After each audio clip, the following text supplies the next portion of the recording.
रक्षाबंधन के बाद जो तृतीया तिथि आती है उसे हमारे मारवाड़ में कजरी तीज कहते हैं। इस दिन सुहागिनें पूरे दिन निराहार व्रत करती हैं और शाम को अपने मायके से आए चना दाल का सत्तू पहले तीज माता को अर्पित करके और उससे अपना उपवास छोड़ती हैं। तो चना दाल का सत्तू, चावल का सत्तू, गेहूं का सत्तू सब तरह का बनता है। डालिया का सत्तू भी बनता है, भुने चने का सत्तू भी बनता है। तो मैंने भी बनाए हैं इस बार चना दाल का सत्तू।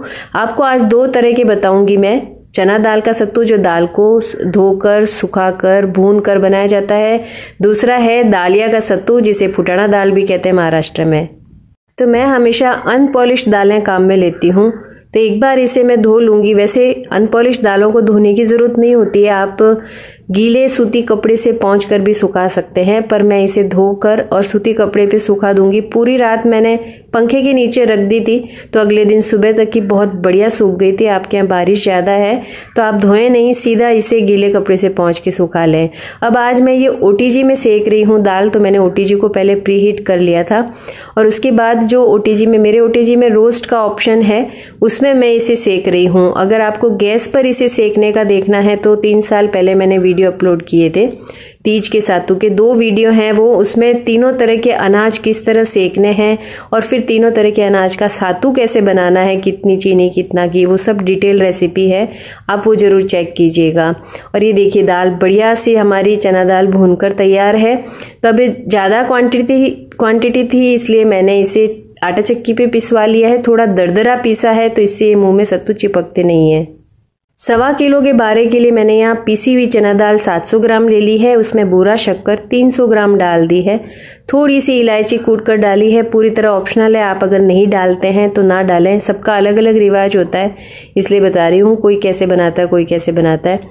घी पिघला कर ले लिया है। घी को मैंने गुनगुने से थोड़ा गर्म रखा है। 250 ग्राम घी इसमें अभी डाल रही हूँ।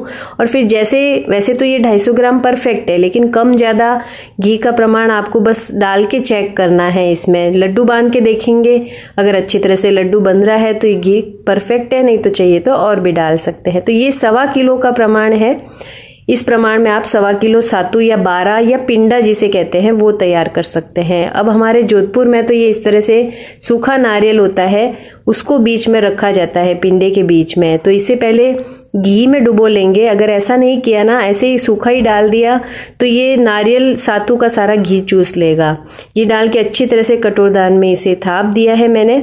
और कुछ इसकी बटलियां बनती है, 5 बटलियां अलग से बनती है, उसमें एक पूजा की और बाकी देने के लिए बनती है बटलियां। ये देखिए इस तरह से बटली बन जाती है, बहुत ही सुंदर दिखती है।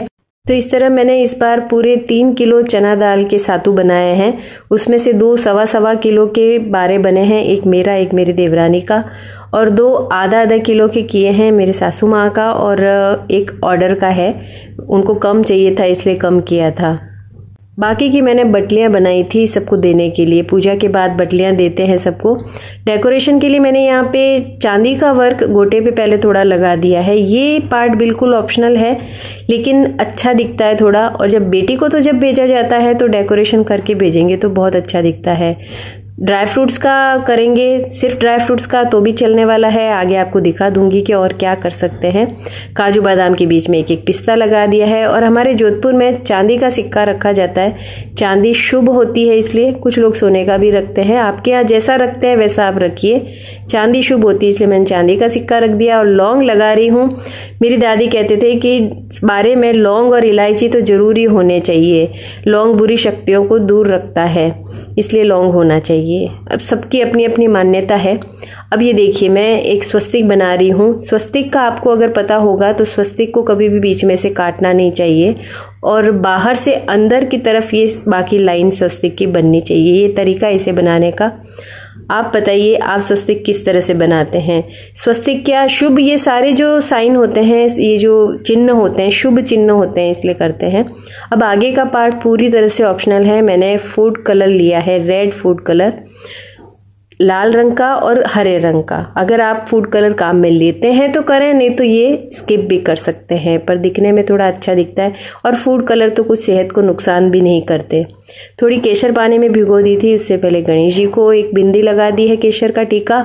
और फिर जो बीच में गोटा हमने लगाया था उस पे लगा दिया है। थोड़ी सी केसर इस तरह से छींट देंगे, बहुत अच्छी खुशबू भी हो जाती है, दिखने में भी अच्छा होता है।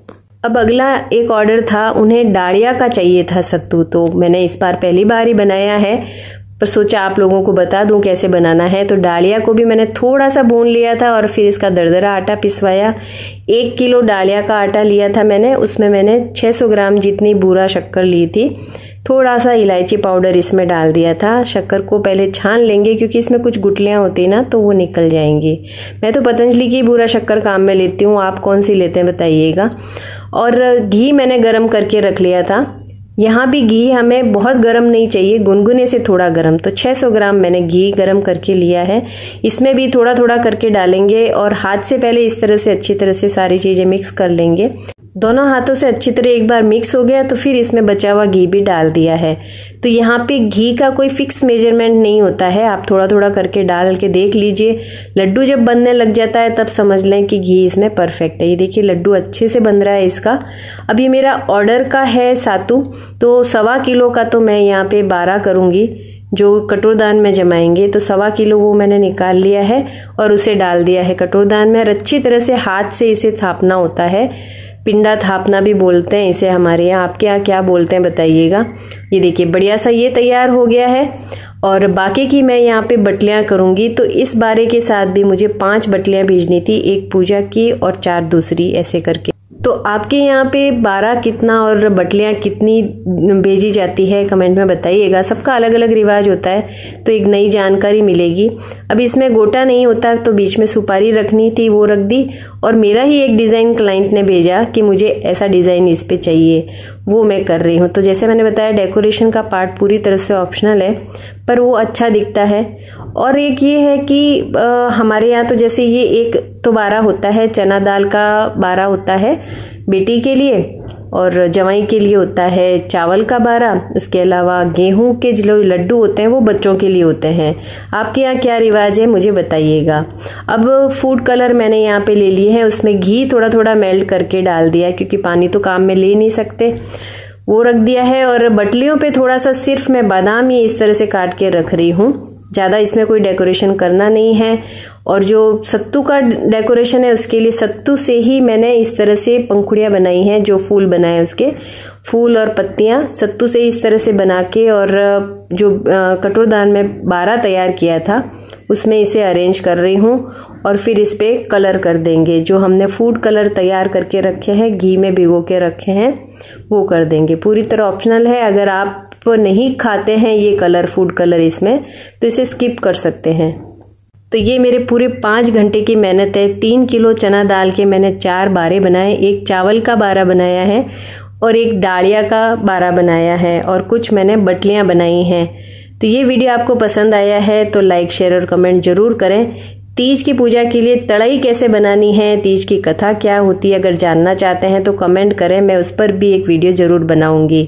अब हमारे यहाँ बेटी के लिए जब भेजा जाता है 12 तो उसे लाल कपड़े में इस तरह से बांधकर, मौड़ी से बांधकर भेजा जाता है।